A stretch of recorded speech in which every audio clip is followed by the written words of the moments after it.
Bonsoir et bienvenue dans votre édition de France 3 Squalerie Pays Basque. Il est de plus en plus difficile de se loger sur le littoral. Exemple à Guétari où il y a désormais plus de 50% de résidences occasionnelles. Selon le dernier recensement, ils sont 651 sur 1225 habitations. Les familles où les parents disparaissent, les jeunes ne peuvent pas racheter parce que voilà, ils n'ont pas les moyens et donc ils sont obligés de vendre. Et quand ils veulent vendre au plus cher et donc quand le marché est là, eh bien, ils en profitent, quoi. C'est bien une petite commune comme la nôtre, on n'a pas les moyens de préempter.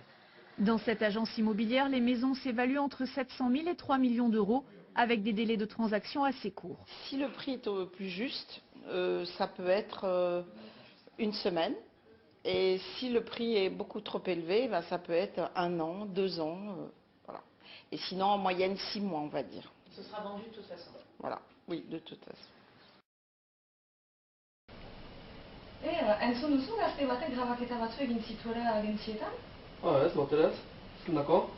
Informazio batzuk gaiteko iduriz. Bai, eta zen modutan egin hori. Iduriz mikrofono bat gorde du bere mangan, eta joan da agentzia batzu zara galdezketa batzuekin. Ba. Bonjour, je sais pas si c'est vous que j'ai vu. Ouais, allez-y, il n'y en a pas trop longtemps. J'ai un questionnaire de préparer. C'est vous, il faut que je réponde à quelques questions. Vous arrivez bien. Alors, dites-moi. Eta zein genera mota? Iduriz, hiru zatitan zatitu bere galdezketa, eta hiru gaiekin. Lehen gaia zen nola sortua ziren agentziak, jakiteko nola finantzatuak ziren eta nola egiten zuten. Bigarren gaia merkatuei buruz eta bezeroei buruz. Eta hirugarren gaia lujaren kudeaketari buruz. Eta agentzian hitz ikusi ditu pertsonak? Entzun dudanez bost. Ongi da hori. Eta bost beti behar anzinara segituz? Ez, iduriz saiatu dituzte antzina desberdin batzu justukin gero erantzuna konparatzeko pixkat. Ados. On représente une marque qui s'appelle Orti. On est l'agence de folie, plus on travaille avec l'agence Gestomonia où on est syndic. On est membre de la FNAIM. FNAIM, c'est un syndicat professionnel. On fait partie du groupe Aldaï, donc on a le droit de vendre ses stocks. En fait, Ceinture 21 à l'origine était un système américain. Et un jour, il y a 25 ans de ça, il y a un Français qui est parti aux États-Unis voir un peu comment ça se passait dans l'immobilier aux États-Unis. Il a rencontré, ce qu'il faut savoir, c'est qu'aux États-Unis, il y a très peu d'agences immobilières. Il n'y a que 2 ou 3 grands réseaux. D'accord? Alors qu'en France, il y a un paquet d'agences. C'est la grosse différence. Et donc, il a vu comment travaillait le système Ceinture 21 aux États-Unis. Et il a acheté ce qu'on appelle une master franchise pour importer ce système-là en France. Une master franchise, en fait, il y a quelqu'un qui a créé une entreprise, qui s'est développé, en l'occurrence Ceinture 21. Quelqu'un peut racheter la même idée pour le mettre dans un pays étranger. Et après, on est des franchisés. Toutes les ventes qu'on peut faire, on reverse une petite part de commission à la personne qui a créé Ceinture 21 France. Ostean entzeinak aipatzen ginituen, badakizu zer den? Ba, marka bat bezala ez? Bai, urtero diru zama bat emaiten diete entzeina horiei, eta hola horien izena hartzen dute eta publizitatea egiten diete. Eta zer behar da bestela, agentzia baten irekitzeko? Ez gauza handirik, esperientzia pixka bat eta karta profesional bat. Je pense qu'il faut la carte professionnelle. Est-ce qu'il faut autre chose peut-être, j'en sais rien moi.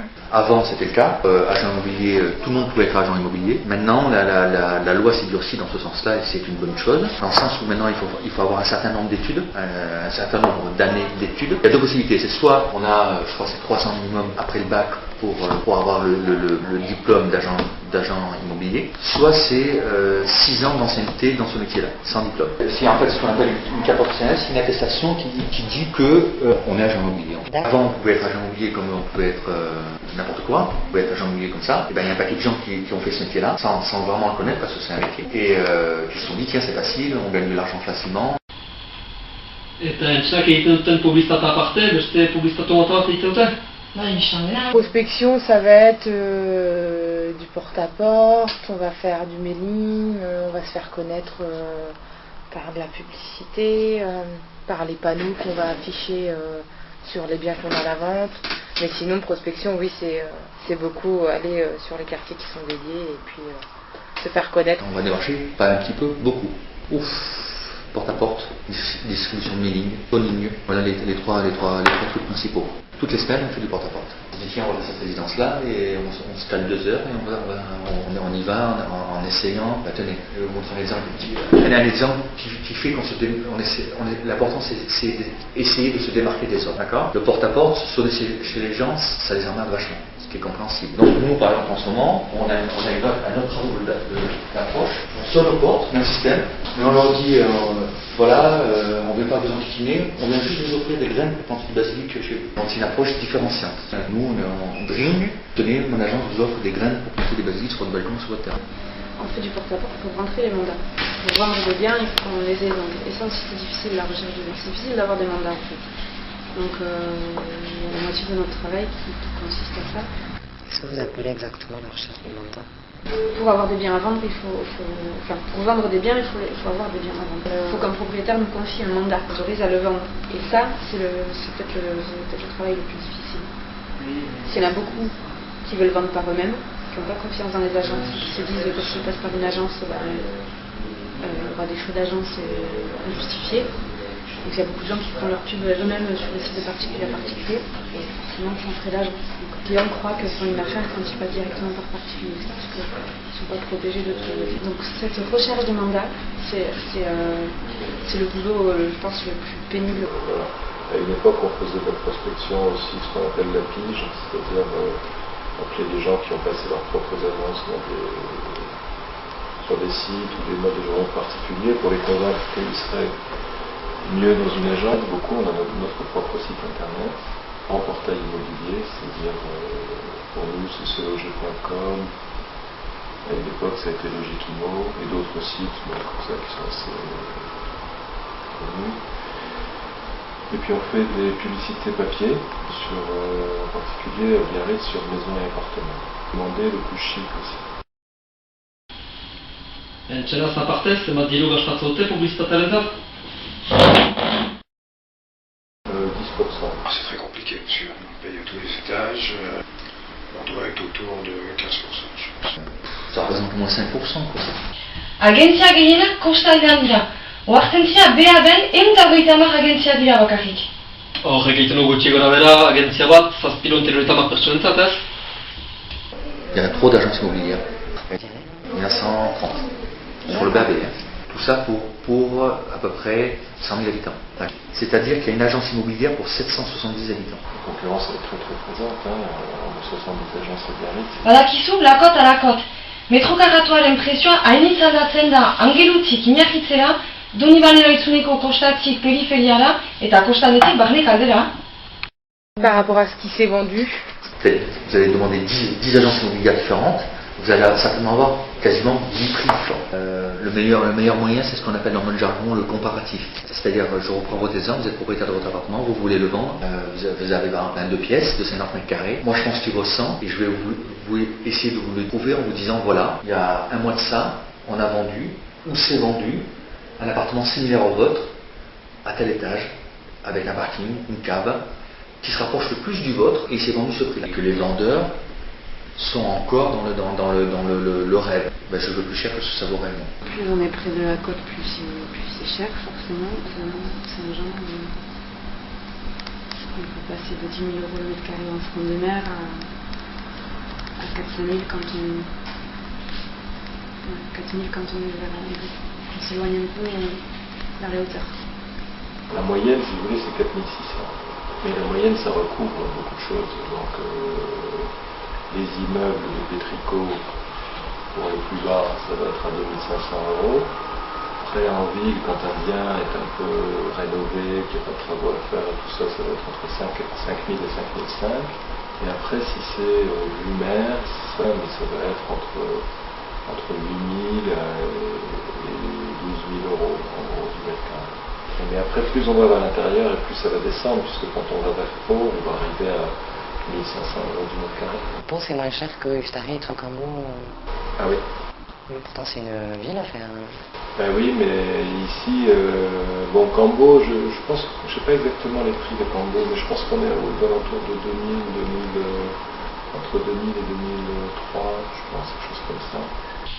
Suposatzot, goi mailako, maila ertaineko eta bere mailako agentziako direla, ez? Eta horiek, Goi mailakoak baizik miarritze eta doni bailo loitzen direla, ez? Soit vous décidez de vous adresser aux locaux et du coup vous essayez de faire des petits trucs. Du coup vous allez passer peut-être plus de volume. Ici il y a moins de vous pouvez faire sur une vente, plusieurs ventes dans l'intérieur. Mais c'est un peu plus difficile, donc je sais pas. C'est comme quand on se spécialise dans le haut de gamme ou le bas de gamme, c'est un peu ça, hein, c'est un choix. Et vous ici c'est plus quoi, haut de gamme? On essaie de vraiment d'être diversifié, mais comme on est à Saint-Jean-de-Luz, forcément on est plus sur de la côte. Donc on n'a rien contre les produits de l'intérieur, mais on ne va pas aller à Saint-Palais ou à... Le très haut de gamme, enfin le haut de gamme à Biarritz, ça fait très très cher. Au-delà de 2 millions, quoi. De 2 à 10 millions d'euros. Il y a beaucoup d'agences qui le font. Il y a des grosses agences qui le font. Enfin, c'est vraiment une spécialisation. C'est des agences comme Garcin, comme Côté Palais, comme Barnes. Alors oui, disons moyen haut de gamme. C'est-à-dire, nous, on va plutôt être, pour donner une fourchette large, si vous voulez, entre 500 000 euros et 1,5 million.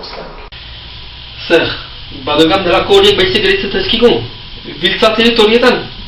Autoz kostaleteko 20 minutora. Ustaritz, c'est moins cher, un machin, c'est moins cher, etc. etc. Oui, c'est vrai, c'est pas loin, hein. De Bayonne, Ustaritz, c'est un quart d'heure. Mais ça veut dire que dans une famille normale, il faut 2 voitures, des coûts de transport. Où est-ce que la plus grosse part du boulot? Elle est sur la côte. Sur la côte. D'accord. Les gens essaient de se rapprocher le plus possible de leur lieu de travail. Plus on s'en éloigne, plus c'est des frais importants. Genre l'essence, genre le péage, genre... Et ça c'est simple. Donc la tendance des gens au jour d'aujourd'hui, c'est d'essayer d'être le plus proche de leur lieu de travail. Vous vous spécialisez dans l'intérieur auprès des gens d'ici, du coup à des prix attractifs pour les gens d'ici. Ça dépend de ce qu'on appelle l'intérieur des terres déjà. L'intérieur des terres, pour moi, ça commence à Ustaritz à peu près. Plutôt que d'avoir un truc petit où ils ne vont pas pouvoir se loger moche sur le BAB, ben, ils vont prendre un truc sympa.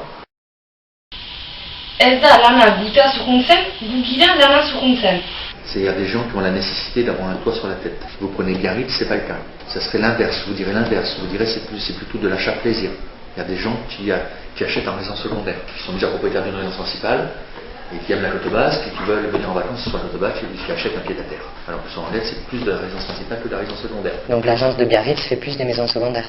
Des appartements en maison secondaire. Biarritz est plus un marché d'appartements. Oui, d'appartements, oui. Alors qu'Anglette, c'est 50-50. Les locaux, par exemple, les gens qui sont nés ici, s'il y a de la demande, les prix vont rester élevés, et donc les locaux, les gens qui sont nés ici, vont devoir aller en périphérie, genre Ustaritz, Minguer. Non, c'est essentiellement une clientèle franco-française. Sur le BAB, les étrangers, c'est peut-être 5% des ventes sur Biarritz. Donc que dalle quoi. Parisiens, beaucoup de Toulousains, beaucoup de Bordelais, beaucoup de Palois. Donc de la clientèle franco-française quoi. Je ne peux pas vous dire de pourcentage, j'en sais rien. Les locaux ne peuvent pas acheter. Peu de locaux peuvent acheter. Dans l'ancien. Ici en général, on est résidence secondaire. Résidence secondaire ou investissement locatif. Il y en a beaucoup qui achètent là maintenant, juste en résidence secondaire, mais ils se prévoient de... La retraite. D'accord. Quelqu'un de votre âge par exemple qui travaillerait avec un salaire moyen comme on en a ici, s'il n'a pas la chance d'avoir un capital de départ par ses parents, il n'y a aucune chance qu'il puisse se loger bien. Eta sosoieko lokazioak egite dituzte? Gaiten dute ez dituztela egiten, baina garai batez egin dituztela. Le saisonnier, c'est un peu le miroir aux alouettes. Je dis que c'est bien quand c'est un propriétaire qui le fait directement. Au départ, si vous louez à l'année un appartement 1 000 euros par mois, là, vous risquez d'obtenir 1 000 euros par semaine. Je pense que c'est un choix, les locations saisonnières, qu'on n'en fasse pas. Ouais, c'est un choix qu'on a fait au début et c'est trop dur à gérer, donc ils ont dû s'arrêter. Enfin, il y avait du saisonnier, après du septembre à juin, quoi. Et maintenant, on en fait toujours, entre guillemets, du septembre. Si on fait de location, il faut connaître toutes les lois, il faut savoir remplir les baux, il faut savoir faire l'état des lieux, il faut savoir... Enfin, et tout ça devient de plus en plus compliqué, il y a de plus en plus de contraintes. Donc il faut vraiment avoir quelqu'un qui soit spécialisé là-dedans. Moi je pensais que c'était plus compliqué la location saisonnière plutôt que la location à l'année. C'est différent. On a choisi de le faire parce qu'il y a une demande d'abord, on nous le demande souvent. Et on a en particulier des gens qui achètent pour faire du secondaire pour eux, mais qui veulent rentabiliser, voilà, qui nous disent nous on va acheter un bien, on y viendra de temps en temps, mais on mettra en location saisonnière pour payer un peu les frais et rentabiliser notre investissement. Et souvent ils nous disent, vous connaissez quelqu'un qui le fait? Alors jusque-là on disait non, voilà. Et puis elle a décidé de le faire parce que, pour plusieurs raisons, pour se diversifier un peu, parce que ça fait une rentrée d'argent plus sûre, parce que la transaction, en fait, les banques, on ne fait pas tous les jours, et parfois pas tous les mois, donc voilà. Et donc ça nous permettait d'avoir un petit revenu complémentaire.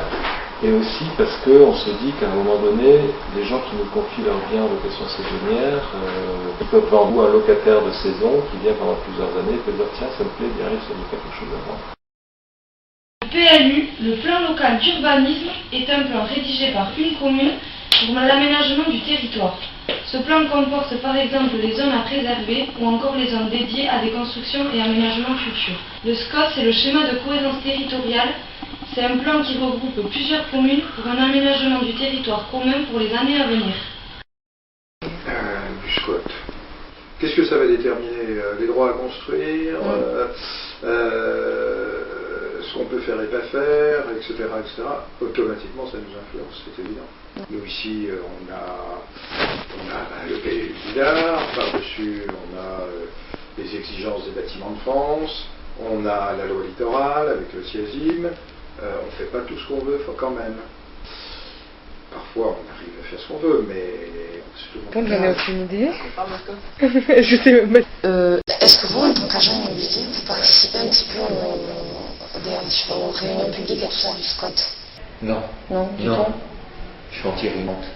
Quand avant le PLU disait tiens, sur cette parcelle de terrain-là, je peux construire 200 mètres carrés, et qu'avec le nouveau PLU, ce sera plus de 200 mais 100, ça ne sera pas la même histoire, pas la même valeur, forcément. Et vous êtes obligé de suivre quand même, même si vous n'allez pas aux réunions et tout ça, vous suivez quand même. Ah oui. D'accord. Vous parlez de PLU, vous savez quand c'est qu'il va sortir le nouveau PLU? Non. Le mois prochain. Le schéma de cohérence territoriale. C'est comme les PLU pour chaque commune, mais sauf que c'est un regroupement de communes en fait. Non, pour l'aménagement durable. Non. Quand on a besoin, on va aller consulter les mairies, où effectivement des fois ils sont en ligne, on peut les consulter en ligne, comme en Viette par exemple, ça c'est pratique, ou à Bidart aussi. Mais c'est souvent on va au service de l'urbanisme de la mairie. Savoir effectivement ce qu'on peut construire, si une maison peut être agrandie, voilà, quelles sont les règles, la limite de propriété, il y a tout un tas de choses qu'il faut savoir. Hainbeste interes erakusten dute gure lujaren antolaketari buruz. Jakin nahi nuke zer pentsatzen dute kolektibite territorialaz. Je ne crois pas qu'une collectivité territoriale nouvelle, en tout cas, changerait grand-chose. Urosi badirela espekulazioaren aurkako mugimenduak. Je pense que c'est un faux problème, en fait. Aujourd'hui, non, je ne vois plus personne ne fait ça. Non. Peut-être c'est peut-être plus présent quand pour les agences c'est un peu dans l'intérieur. Hala ere, onartzen dute duela urte batzuk prezioak merkeagoak zirela. Je pense que du temps de l'ETA, si on les voit comme anti-spéculateurs, oui, là ça a eu un impact. Il y avait une vraie peur des gens de venir au Pays Basque parce que ça sautait quoi. C'est apologia. Bai, eta atxeteari buruz erraiten dutena orain beldurgarriagoa da. Marseillan gertatu dena gertatzen altzaigula diote. Et après ça, doblatuko dira. Le fait d'avoir une ligne TGV qui va venir ici, ça va encore amener plus de gens ici. Donc ça va encore faire qu'il y aura de la demande.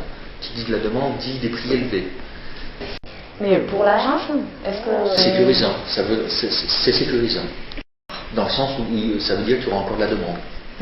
Tiens, il y a une TGV qui va arriver, donc on aura plus de Toulousains, plus de Palois, plus de... Enfin bref, ils vont pouvoir revenir. Je pense qu'en fait ça va être un plus, parce qu'en fait, nous on est sur la côte. Hein. La côte, elle vit du tourisme. On a beaucoup de gens qui achètent ici parce que c'est un investissement pour eux, parce qu'ils pensent que ça va continuer à se développer. La LGV, à partir du moment où on aura Paris à 3 heures d'ici, il y aura beaucoup plus de monde. Pour nous, ça veut dire des prix plus élevés encore. Donc c'est favorable à l'investissement si vous voulez. Après, c'est des choix personnels. Enfin, je comprends très bien qu'il y ait des gens qui disent qu'on est tranquille, arrêtez, ne mettez pas ça en plus, c'est bon, restons entre nous, on est déjà suffisamment, voilà.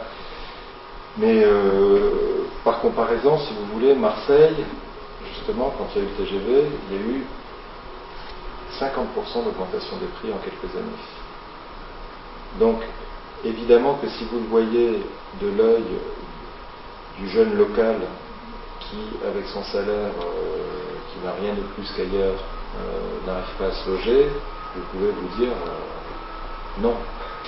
Si vous le voyez en tant qu'investisseur, forcément vous vous dites mais bien sûr quoi. Et moi-même en tant qu'individu, j'ai habité Paris longtemps, je serais ravi d'avoir Paris à 3 heures de Biarritz, je serais ravi d'avoir Madrid à moins de 3 heures de Biarritz en France.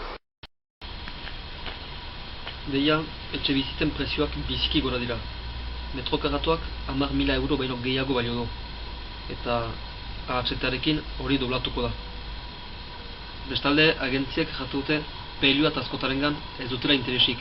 Baina hori segitze dute. Hortan markatuak bai dira eraikitzeko baimenak. Kostaldetik, gerozta hor bilago izan, gerozta agentziak standing handiago dute. Haien etxe bizitzak 2 milioi eurotan bederen salduz. Eta horiek ez dira guretzat eginak. Bortzatzen gaituzte bil-satelitetan bizitzea. Lanaz urrun. Eta beti kostaldaz dependente egonez. Nik nire lantxariarekin nora noa. Euskal Herria da salgai. Si le Pays Basque est à vendre, c'est parce que les Basques l'ont vendu. C'est pas les agents immobiliers qui ont décidé de vendre. Zergatik euskaldunek saltzen dugu, biziki interesgarria delako saltzea. Prezioak biziki gora dira.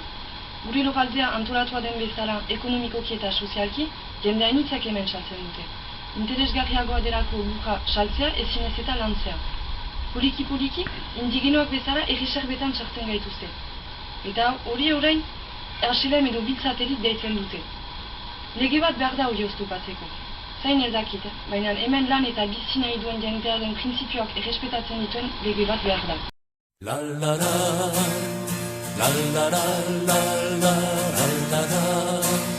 Lepoan hartuta segi aurrera, lepoan hartuta segi aurrera. Gazte bat lurrean argitu dugu, lore gorriz beterik olko bat. Burdinen artetik igesidator, euskal gazteria. Grabaketa guztiak entzune baituzue. Zoaz lurra eta etxe bizitza kolektiboak blogera. Euskal Herria da salgai. Denak batenak, bidean anaia erortzen bazait, lepoan hartuta segi aurrera. Lalala, lalala, lalala, lalala. Lepoan hartuta segi aurrera. Lepoan hartuta segi aurrera. Ez dugu beldurik, ez dugu lotxarik, norgeran zergeran aitortzeko. Ez gaitut lapurrak, ez eta zagurrak, kataiaz torturik ibiltzeko. Gizonak bagera, jozagun aurrera, gure herriaren jabegi arte. Askatasunaren egalaztian, kabia egiten oituak garen. Ibiltzen aspaldik hasia dugu, otsoak eskutik hartu gabe. Lalala, lalala, lalala, lalala. Lepoan hartuta segi aurrera, lepoan hartuta segi aurrera. Arrotzek ez batazi nahi banaute, izituko gaituzterako bat. Xutitu euskeraz mintzatuko naiz, ere giltzalearen aurrera. Gutiak ez gero nigarrik egin, erortzen banaiz gauridunean. Izar berri bat iztutzera noa, Euskal Herriko zeru gainean. Euskal Herriko zeru gainera, Euskal Herriko zeru gainera. Ailara, ailara, ailara, lepoan hartuta segi aurrera, lepoan hartuta segi aurrera.